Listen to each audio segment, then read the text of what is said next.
Hello guys, myself Rishi Jain. Now in continuity with the previous lecture related to the vector, here we have to discuss about the different types of the vector. Means कुछ अलग अलग types के vector होते हैं जो हमें पता होना चाहिए कि कौन कौन से होते हैं और हमारे लिए यूजफुल भी होते हैं अगर हमें उनका मीनिंग क्लियर होगा तो आपके लिए बहुत ज्यादा बेनिफिट देंगी। तो ये पार्ट्स आपने अच्छे से करने हैं। तो इसमें जो मैं फर्स्ट डिस्कस कर रहा हूं, फर्स्ट है मेरे पास modulus of a vector. What do you mean by the modulus of the vector? कि जैसे सपोज करिए मेरे पास कोई ए वेक्टर है, उसका मॉडुलस कहने का मतलब क्या है कि मैंने उसका मैग्नीट्यूड लेना है। मैग्नीट्यूड लेने का मतलब क्या हुआ कि जस्ट मैंने उसके ऊपर इस टाइप से लगा दिए एंड देन ये मेरे पास उसका क्या हो गया, मॉडुलस हो गया, मतलब मैग्नीट्यूड हो गया। इसको मैं लिखना चाहूं मैं इस टाइप से भी लिख सकता हूं कि मतलब अगर मैं इसके ऊपर वेक्टर फॉर्म ना डालूं देन मैंने ओनली इसका मैग्नीट्यूड फॉर्म लिया है, तो ये मेरे पास क्या होता है, मॉडुलस ऑफ अ वेक्टर। क्योंकि हमने जो नेक्स्ट डिस्कस करना है ना इसमें यूनिट वेक्टर, यूनिट वेक्टर के साथ ये हमारे पास रिलेट करेगा। So firstly we should know कि मॉडुलस ऑफ अ वेक्टर क्या होता है, कि मतलब उसका मैग्नीट्यूड लेना। उसे आप इस टाइप से लिखते हो, ऐसे या फिर ऐसे। अब स्टूडेंट नेक्स्ट हमारे पास आता है यूनिट वेक्टर। यूनिट वेक्टर का मतलब क्या होता है कि जैसे मान लीजिए मेरे पास एक वेक्टर है ए वेक्टर और मैंने इसका लिखना है यूनिट वेक्टर। यूनिट वेक्टर का मतलब क्या होता है, a vector which having magnitude is unity, जिसका मैग्नीट्यूड क्या होता है, यूनिटी होता है and the direction is in the direction of the given vector.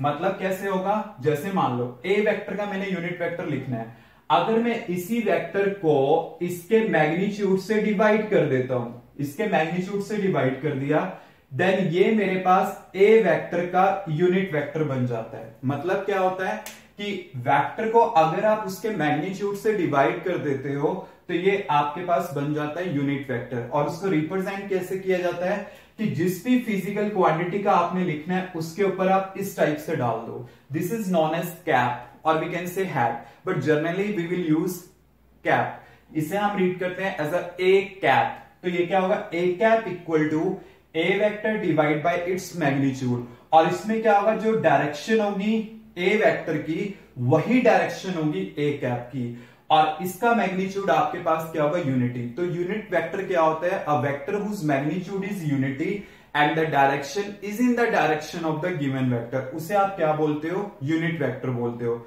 अब स्टूडेंट हमने क्या करना है, यूनिट वेक्टर डिस्कस करना है in the Cartesian coordinate system.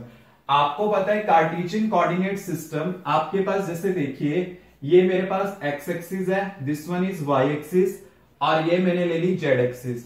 तो एक्स के लॉन्ग आपने लेना है आई कैप, वाई के लॉन्ग जे कैप और जेड के लॉन्ग के कैप। ये फिक्स रहेंगे हमारे पास।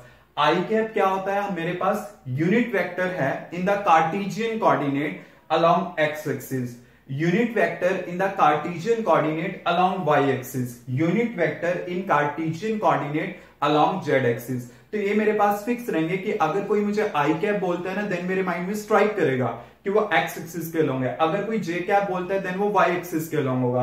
अगर कोई के कैप बोलता है देन वो जेड एक्सिस के लॉन्ग होगा। और इसे अगर मैंने लिखना है, जैसे मैं कैसे रीड करता हूं, जैसे आर वेक्टर है, मैंने इसको लिखा x I cap, Y J cap, Z K cap. तो इसका मतलब आपके पास क्या है, x is the value of r along x axis, y is the value of r along y axis, z is the value of r along z axis। मतलब x is the value of r along x axis, y is the value of r along y axis, z is the value of r along z axis। अब student अगर अब मैंने इसका magnitude लेना है तो मैं कैसे लूंगा, इस तरह से आप लोगे X square plus Y square plus Z square, ये आपके पास होगा। मतलब ये जो कॉफिशिएंट है ना इसका स्क्वायर करना है, ऐड करना है अंडर द रूट, तो इसका मैग्नीट्यूड आ जाएगा। तो इस सेंस में इसका यूनिट वेक्टर क्या बनेगा, R vector divide by its magnitude. इसका मैग्नीट्यूड आपने लेना है तो वो क्या आ जाएगा मेरे पास, X I cap Y J cap plus Z K cap divide by क्या होगा यहां पे, under the root X square plus Y square plus Z square. इस टाइप से आपने इसे यूज करना है। क्लियर? क्योंकि ये मैं आपको न्यूमेरिकली भी यूज करके बताऊंगा कि किस टाइप से आप इसका करोगे। तो ये था हमारे पास यूनिट वेक्टर के बारे में। Now next third is equal vector. Third मेरे पास आ जाता है equal vector.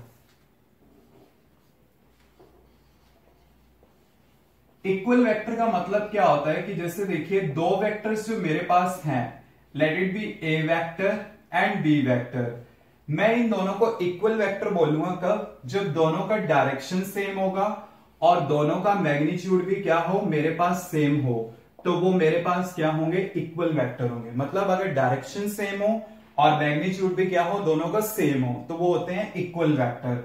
Now fourth is negative vector. Negative vectors क्या होते हैं आपके पास?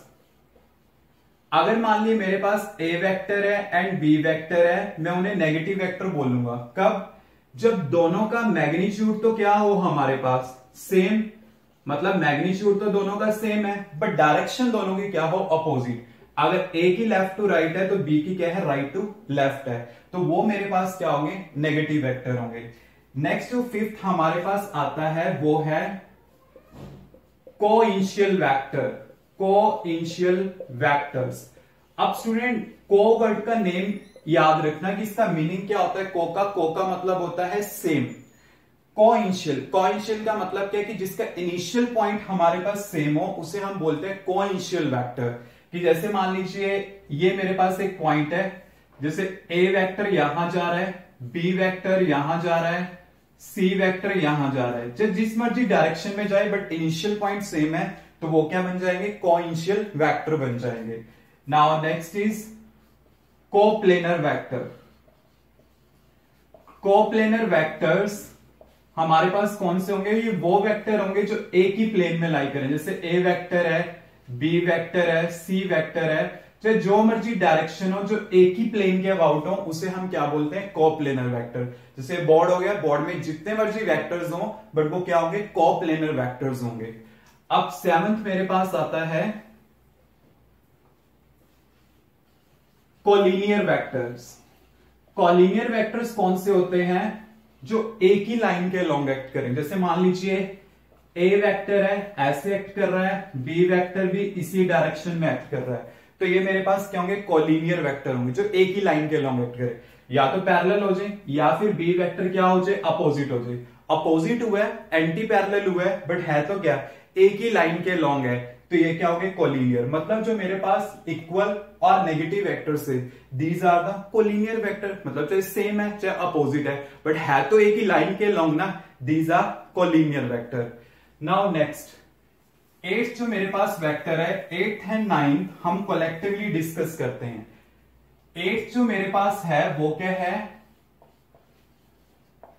Localised vector. और नाइन्थ मेरे पास है नॉन लोकलाइज्ड वेक्टर्स। अब लोकलाइज्ड वेक्टर और नॉन लोकलाइज्ड वेक्टर्स का क्या मीनिंग होता है? लोकलाइज का मतलब होता है लॉक कर देना, एक तरह से फिक्सिंग हो जाना। मतलब क्या होगा? जिसका इनिशियल पॉइंट फिक्स रहता है वो आपके पास क्या होता है? Localized vector. और जिनका इनिशियल पॉइंट फिक्स नहीं रहता वो आपके पास क्या होते हैं? Non localized vector. जैसे मान लीजिए ए वेक्टर ये इस डायरेक्शन में जा रहा है, बी वेक्टर आपके पास इस डायरेक्शन में जा रहा है, सी वेक्टर आपके पास इस डायरेक्शन में जा रहा है, ठीक है? तो इनके अगर ये जो इनिशियल पॉइंट है ये फिक्स है, तो ये मेरे पास क्या होंगे? Localized vector. और जिनका कोई भी हो, जहां मर्जी से स्टार्ट हो जाए, वो आपके पास क्या होते हैं? नॉन लोकलाइज्ड वेक्टर होते हैं। बट ये याद रखना कि इन सबका इनिशियल पॉइंट फिक्स है। फिक्स होने का मतलब ये नहीं है कि सबका सेम है, सेम हो भी सकता है या नहीं भी हो सकता। अगर सबका सेम होगा तो ये क्या बन जाएंगे? कोइंशियल वेक्टर्स बन जाएंगे। कोइंशियल का मतलब क्या होता है कि स्टूडेंट कई बार कंफ्यूज हो जाते हैं कोइंशियल और लोकलाइज में। कोइंशियल का मतलब होता है स्टार्टिंग पॉइंट सबका क्या हो? सेम हो। इनिशियल पॉइंट सबका क्या हो? सेम हो। सेम होने का मतलब ये नहीं है कि वो फिक्स है, बट इसमें क्या होगा? इसकी सबका क्या होगा? फिक्स होगा। वो सेम हो भी सकता है, नहीं भी हो सकता, वो डिफरेंट भी हो सकता है। और उसमें क्या होंगे? सबके क्या होंगे? इस टाइप से सेम होंगे कोइंशियल में। तो ये कुछ डिफरेंट टाइप्स के वेक्टर थे जो आपको पता होना चाहिए, बट मेनली स्टूडेंट्स जो हमारे पास यूज होता है वो यूनिट वेक्टर होता है, and you should know the meaning of unit vector की क्या होंगे, और कार्टेशियन में आपको किस टाइप से लेने होते हैं, आई कैप, जे कैप, के कैप, तो ये मीनिंग आपको क्लियर होना चाहिए। Clear students, any doubt?